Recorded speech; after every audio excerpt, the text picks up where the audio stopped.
Salam Go Egostan, saya Ross. Hari ini kita berada di dalam sebuah kereta fully electric segmen B, GAC AI Artificial Intelligence on ION Y+. Adakah EV baru ni benar-benar value king segmen B atau sekadar gimmick? Jom kita terokai. Kita sekarang menuju ke Putrajaya.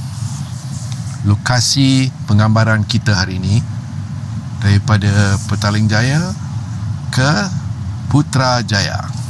Spesifikasi dan harga model Elite RM119,800, model Premium Y Plus ni RM135,800. Dua-dua on the road tanpa insurans. Kuasa dan pecutan motor PMSM hadapan ya, 150 kW, 204 PS dan 225 Newton meter torque ya, dan 0 ke 100 dalam 8.5 saat. Bateri dan jarak, bateri LPF magazine 63.2 kW, boleh jarak 430 km. Kalau WLTP dia kata 490 km. Pengecasan ada AC Type 2 6.6 kW dan DC CCS2 80 kW. Waranti kenderaan 8 tahun, 160,000 kilometer. Bateri serta motor lindungi 8 tahun, 200,000 kilometer untuk ketenangan jangka panjang. Pengalaman pemanduan, well, so far steering dan pengendalian EPS dia ringan tapi tepat. Radius pusingan dia ketat, memudahkan U-turn di jalan-jalan sempit. Suspensi McPherson dan torsion beam, karakter lembut, menyerap rumble strip plus tanpa olengan berlebihan ketika selekoh es gemilang. Prestasi lonjakan torque seketika dari 0 ke 60 km sejam rasa lincah. Di atas 110 km masih mantap walau kuasa mula merata. NVH, bacaan disable smartphone 62 dB pada 110 km sejam. Lebih senyap berbanding MPV petrol setara. Regenerative mode iPedal membolehkan pemanduan satu pedal penuh. Ideal untuk stop and go Putrajaya Jam 5 petang. Teknologi dan inovasi menonjol. Screen infotainment dia 14.6 inci, 2.5K ya, dia punya resolution, dan Apple CarPlay tanpa wire. ADAS premium saja. ACC stop and go, TJA, LKA, AEB, FCW, tahap 2 separa otonomi. V2L, vehicle to load, 3.3 kW untuk model premium. Ada kamera 360 darjah, sensor belakang standard. Premium tambah tailgate elektrik dan pengecas wireless. Ambient lighting ada 32 warna ya untuk model premium. Boleh jadikan kereta ni sebagai studio bergerak TikTok.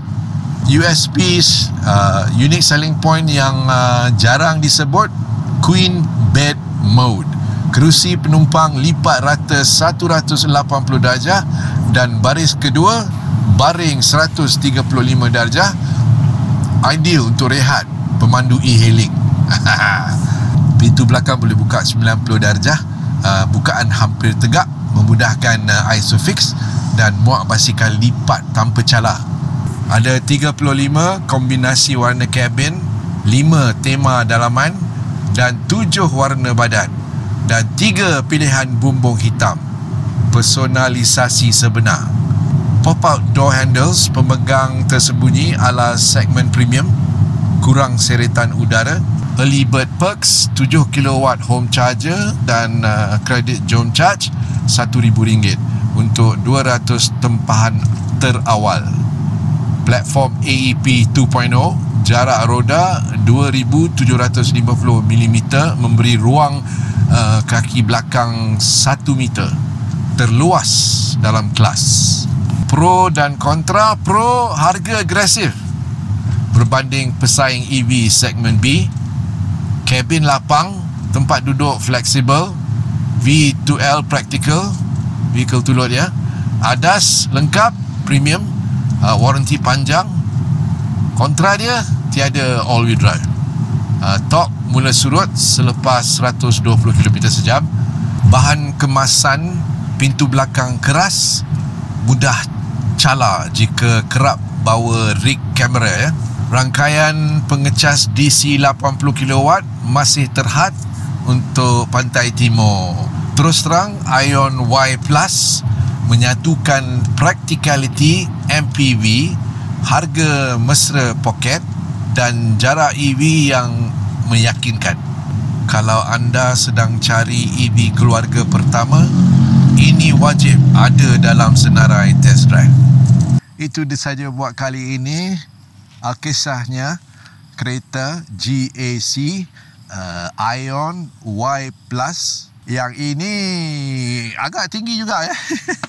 Kereta segmen B fully electric ini, EV segmen B. Jangan lupa like, komen, share, subscribe dan tekan loceng notifikasi. Jumpa lagi di lain siaran. Salam Goek Gostan. Mana ada kereta boleh bawa macam ni? Banyak.